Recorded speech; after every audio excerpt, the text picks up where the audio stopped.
Dave McIntyre is with us. Dave, good morning to you. Morning, lads. How are you? What do you think of the Glazers selling the club?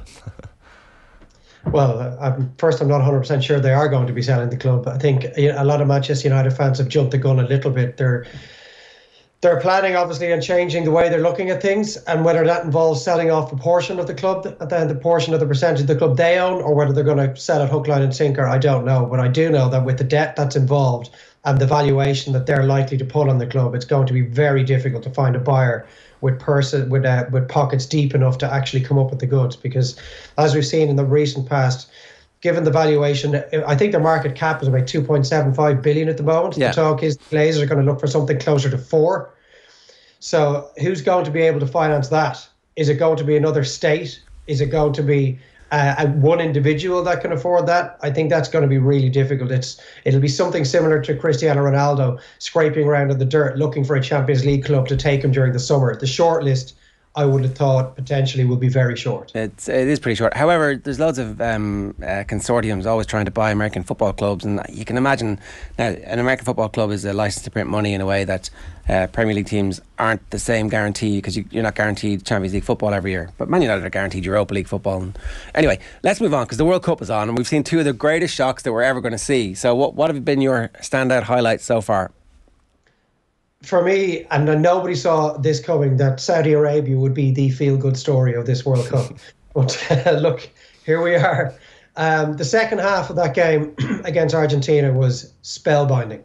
It really was. Not just the manner in which they came back from behind to go in front, but the way they defended in the last 25 minutes was... If you were a Saudi Arabia supporter, if you're an out-and-out defender watching from home, if you can recall those back-to-the-wall performances like Ireland produced at Giant Stadium, for example, against Roberto Baggio and his pals in 1994. That's the sort of performance that their defence in particular turned in the last 25 minutes.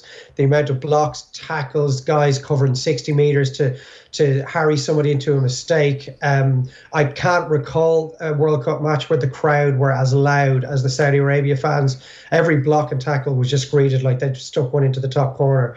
I was absolutely enraptured by that last 25 minutes. It was just incredible to watch. So for me to take a small portion of what we've seen in the last week, that last 25 minutes for me was the highlight so far. Are you concerned that that's the end of Leo Messi in Argentina? Do you think they can come back from this? Well, look, people keep pointing towards Spain in 2010 as an example of a side that lost their opening game, went on to win it. I think the talk around this Argentina team was greatly overhyped coming in. They seem to be wearing their long unbeaten stretch like a badge of honour, despite the fact that they barely played any European teams. And outside of Brazil and Uruguay, there are very few sides of any real strength in the South American qualifying system. They did win the Copa America, I grant you that. That was a huge moment for Leo Messi and the overall picture of his career. But I look at their starting 11 and I don't see an awful lot that can hurt the opposition outside of Lautaro Martinez if he's given the right sort of ball. The rest of the players are not elite top-level European players playing at the top European clubs for whom there are a number of other clubs chasing every transfer window. Leo Messi, a lot of made of his form at PSG this season, where he doesn't have to do an awful lot apart from wait for the ball. He can drop a bit deeper if he wants, but he was smothered by Saudi Arabia. And in the last 25 minutes, you would barely know that the so-called greatest player of his generation was on the field. And this is against potentially the weakest team in the group outside of Costa Rica. So they still have to play one other really tough game. And I would fear for them now. I don't see them getting out of this group. I don't see them winning the 2 matches that they'll probably need to do to get out of the group. They created very few chances in the second half. First half, yeah, a couple of marginal offsides away from the game being put to bed. Would have been a very different story then, I grant you that. And they probably could have gone on to win by 5 or 6. But the dent that their confidence would have taken here, wouldn't surprise me now if they actually fail to win the 2 games, maybe get 1 win and limp out. As we saw Gabriel Batistuta's side limp out in the 1990s, it could be a similar story to that. It would be a rather ignominious end to Leo Messi's World Cup journey in what is his 5th World Cup.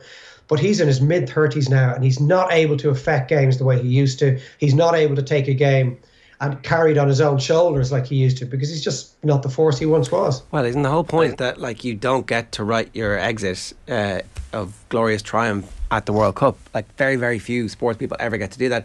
And for Messi, it was probably 4 years ago when he still was something close to his absolute peak, when he could put the team on his shoulders when he needed to, and they ran into the buzzsaw of Kylian Mbappe, and that's the passing of the torch that we saw at that stage, and Mbappe is still the best player in the world. Yeah, I agree completely that 4 years, maybe 8 years ago was but even then, Ger, do you recall a World Cup that was dominated by Leo Messi, where like we keep comparing everything to Maradona in 1986, a guy that just took the tournament on his own and showed everybody why he was the best player in the world. Now, the rest of that Argentina side in Mexico was probably a little underrated because they were so dominated by one of the greatest players we've ever seen. But if you go through that Argentina team, it was littered with really brilliant footballers. And I'm just not sure that Messi has had that around him when other teams have managed to stifle him a little. And that's very much to the fore with this Argentina team. You're looking at Angel Di Maria in his mid-30s. He had an appalling game the other day, and he wasn't taken off at halftime, which he should have been. His end product was virtually nil, given this is a player who's had more assists than any other for PSG in their club's history. He was an absolutely phenomenal crosser of the ball and created so many opportunities for his teammates over such a long period of time. But you saw that he is half the player he used to be. And if Di Maria is in that Argentina team as a starter, trying to feed an attacker in Leo Messi that's also in his mid-30s, I think that tells you a lot about the lack of depth that they have in their numbers. And it's one of the reasons why when Scaloni was looking behind him at his bench, there was very little, if anything, that he felt he could call upon. How much, Dave, can you read into the big teams winning their first game handily? Like Ger mentioned, France, of course, Australia weren't exactly the dominant opposition that maybe they're going to face the remainder of the tournament. Same for England against Iran, and similar for Spain last night against Costa Rica. Like, can you read into any of those results and performances and maybe say one of them stands out above the rest? Well, I think England scoring as many goals as they did is going to relieve an awful lot of the pressure on them, and it just gets them off to the best possible start. Gareth Southgate was able to make changes and get as many minutes into as many players as he could. So like 16 guys felt they were part of the World Cup already. And the fact that Harry Kane didn't score and they still managed to score 6, and in saying that Harry Kane was able to contribute to as many of the goals as he did, I think that'll be huge for them. But a lot of it is down to the start that you get in the first half. And this is where Argentina are the exception to the rule, because they got the start that they were looking for. They got the penalty, which was dubious, and they found themselves one up and dominating the game, which is exactly where Scaloni would have wanted them to be at that particular moment in that match. They didn't kick on, whereas England got their goal and kicked on. We saw France overcoming that early deficit against Australia and kicking on and getting the goals that saw the game put to bed before the opposition could really start generating some belief that they were in this and there was something in the game for them. And it's why I look at the game like from Saudi Arabia's point of view, as the longer they were in that game, suddenly they believed in what they could achieve. Japan, it was the exact same situation, found themselves behind, but they were in it long enough for them to continue to believe that there was something in it for them.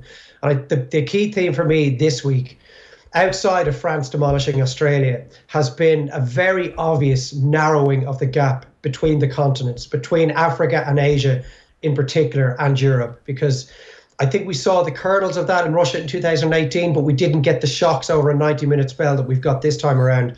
There are so many players playing for countries like Senegal, Morocco, Japan, that are playing in the top leagues in Europe, week in, week out. They're playing in the Champions League, they're playing in the Europa League.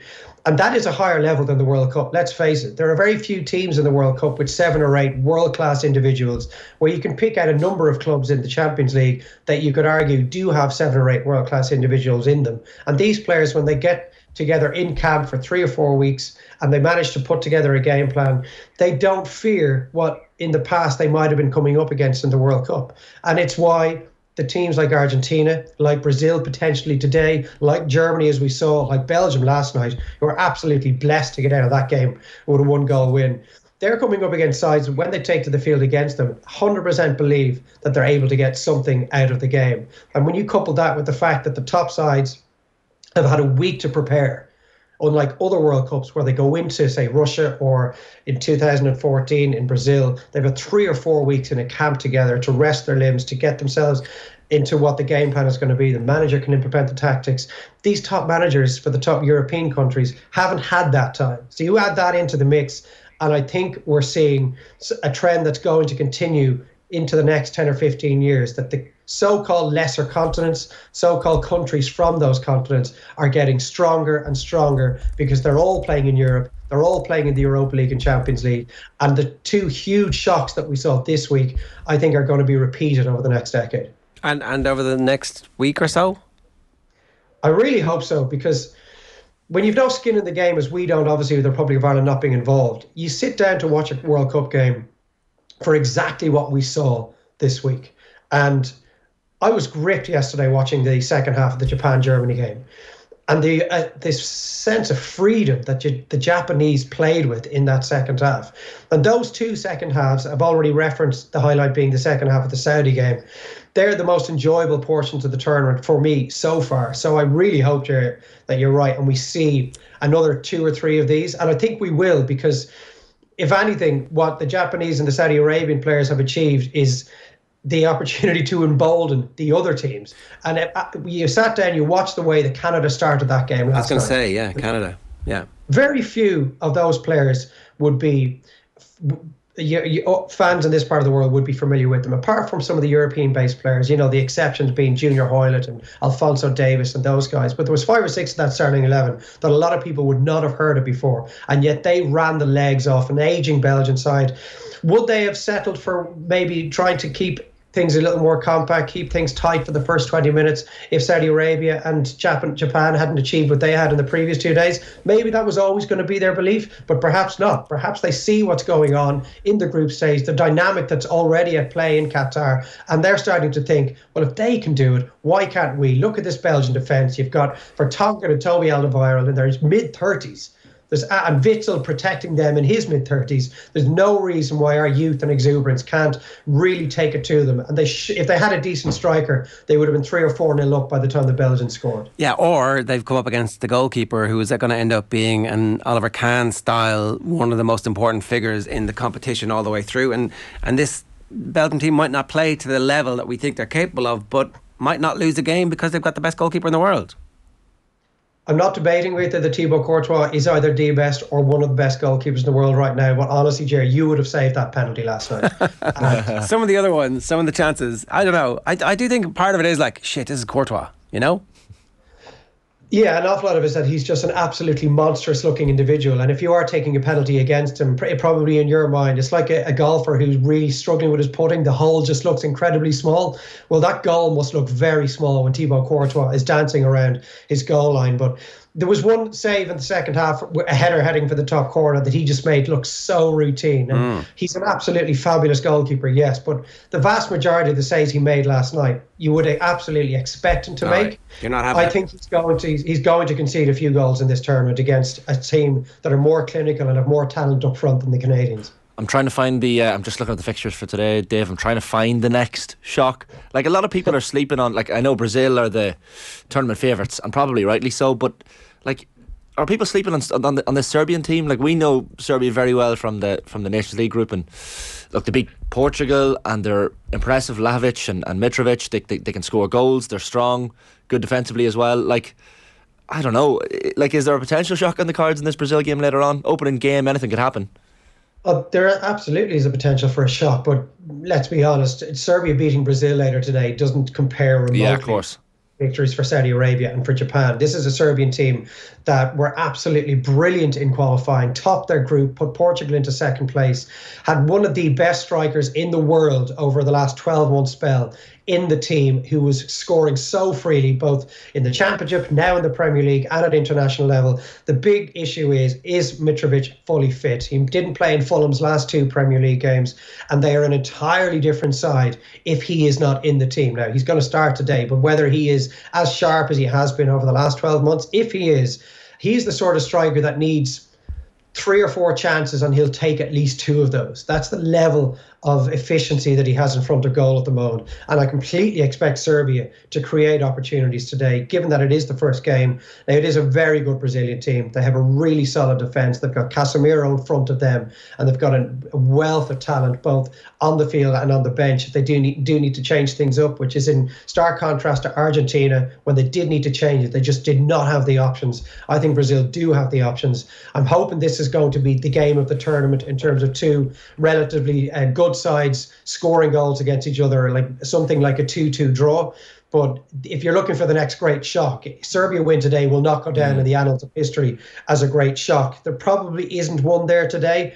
I mean, if Ghana beating Portugal wouldn't be a massive shock either. We probably do have to go towards tomorrow's games, and maybe looking at something like Ecuador beating the Netherlands for the next really intriguing one. But it won't happen today. But that's not to say that today, in terms of the overall quality, may not be the best day that we've had so far. We obviously were reading lots into the Ronaldo body language and his arrival, and then they obviously have explained what happened, and I'm taking their explanation at face value. Shane is a conspiracy theorist. I accept it now. I accept it. Yeah, Bruno was. However, I'm absolutely overreacting to Casemiro's challenge on Richarlison in training that went a bit viral.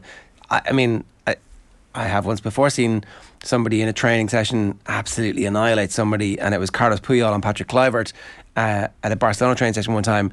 We interviewed Kluivert afterwards. It smelled a little bit like he'd been on the booze the night before, and Puyol was letting him know it's unacceptable.